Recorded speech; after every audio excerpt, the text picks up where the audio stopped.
Yo, boy, it's your boy TK. I'm here with James Reaction Channel.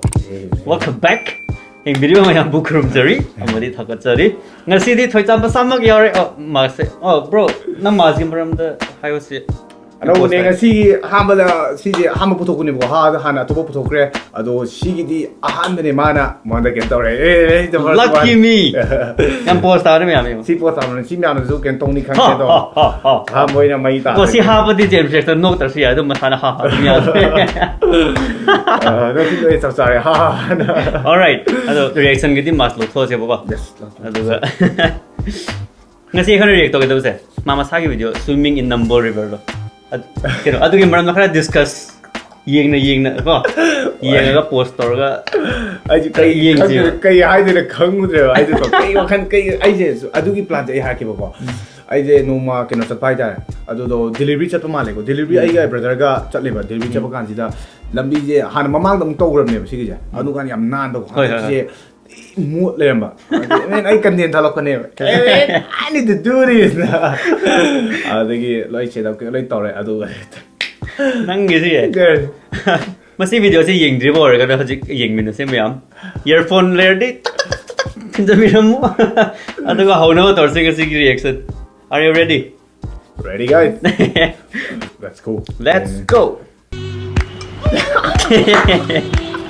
Ay, hindi ako pariyo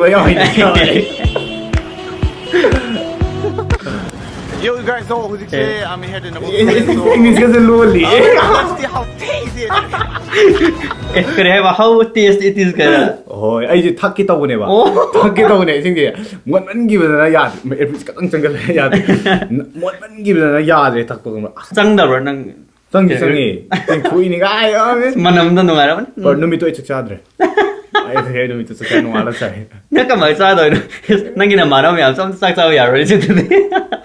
Alright, bhai ab ye sino ba ni yo. Hey. Yes me yo han ba sa ri. Ne. Oh my god! Si po sare mai. What are you doing? So let's go, man. They're fucking dirty, though. So, madam jao jung cha madam ko asya Mo ni to. Mai bune aba tio. Mai jan masi si ya de har ga mu ga som da ising da chang ni ma. Adu da he na ya do ti we yam da. Loi su eu da di Cocktail.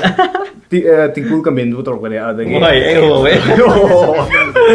kai de bai na de kai de bai di sing ma tu se do khu mu se pa men adu na tem na le amot pa ka de adu top dre ba amot pa ka de adu top dre adu ai chong wan ma lang thu ra ka mai tau de Hangi sini camera dia tu hangi sini. silai ra ku ra mai Da li ngi. Camera amu ka. Phone na number si ge. Phone na ti camera. Ai mina ta lau ya de mo je. Ngoi le tu ka che sini. I don't like you guys ni mo je.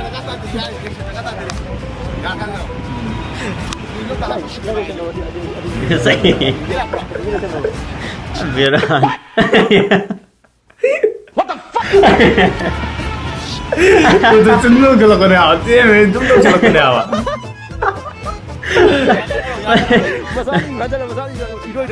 Vera ni ji. Mai de pra ready da lai de ke. Swimsuit ke da. Mane swimming ki kenta swimming pool la ko. Costume do bro. Topi ga ya is goggles ga. Ai ja do yi. Ai na ga yi. siapa Ne. Hangoi bi ni ha mo de. Ne. ready Camera tin ko. Oh. Sida sang ba je ya ta to sang ga da. Ya sang ga da. Sidoro. 아, 진짜 알아. 짱 그래. 지정 가지다. 그 만남도 explain 더 네. 아니 한도 강다봐. 하나 강다봐. 야, 많이 떨어 또 저기 뭐 따도 누 총다기도. 누 거는 야 그딴 호이다. 야, 상대. 아, 감독 거니 돼요. 살 감독 우. 또 감독 때 되기도. Ising na lubra. Ising lubra. Maybe like Simon. Mo. Adore di ay. 야, 와, 이런 게 그놈 TV가 really shit 말은 남아이다. 남미니. Yes, Miami ka le, basag tagi. lockdown. This is big sing na May parang nungay tayo dito. Ano ba ito? Makarani. Ay kala ni hantu aja ba? Mo itu kan saya. Ay uwi mo si. Uwi na ba? Oo, dito ka daw siya mo. Ya aja.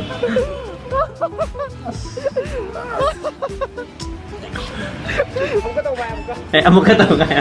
May nungay. Mo yun nga ay dito tayo. Sabi ay kanto. Mapunta rin na oo daw. Yan. Ay never salay siya. Ngam niyo. Pero hindi na ako natunasan ngam na. Foto kami dito ay diyo siya. Wanda ka torga so the photo post later. Oh, ama sina kaudage to. Oh, kaudage to do. Ai ngam de. Aduga mana ai smai to ni ba. Ai ngamoro hai kana just urine do pair ngam tension ki to kan de ni ching ni do. Yo. Ai ngam de is ni ba. Amor please ni don't do this ni ba. Ama de ya. Ya. Nam thi jantan thi. Tu urine ta ni. Oh, sige wo de. Asa ay na ibani ya kena to ge. Sai. Yo. Oh. Sai wo de da de. Adu ke chen mo re ma. Oh, ma adu pai ke to de chi ni na. Okay.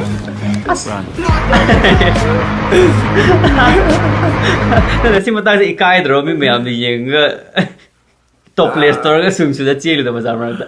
Ito sinaka na, but I don't feel any shy. May manga rin ito to. My guy, manga. Eko yung morde kada ay da isse. Sumay chiro hai oh nahi. Lore. Sige na dito.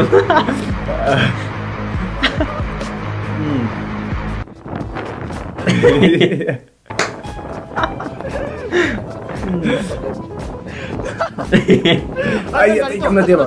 Namchinan na ko. Saje man namji ya, ito sinaka na. Chen kre thôi cha. Sige, sige loi chal la je ko. Okay. Anang ki Instagram du lei dai ne. Adu maram du hayo.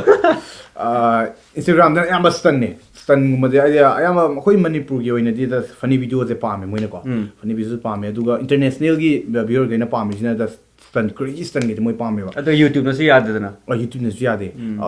Ai ne du kya funny video ga ni YouTube thaga la ga crazy stan ga na Instagram to reje. Instagram da ga international just kan ai de kem to go de international yo wei plan lei ni ko. International moi go de adum text story adum es mai to che adu ka hantak shu jang si jam tu chen da ha ga si music video to story ba. Oh de adu ga moi just noi khang ma ne Lil Jan khang ba Lil Jan ming de ta khai ko.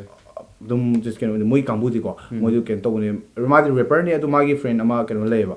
Adu moi kambu ge Steve di khang Nangi rapper kang ne.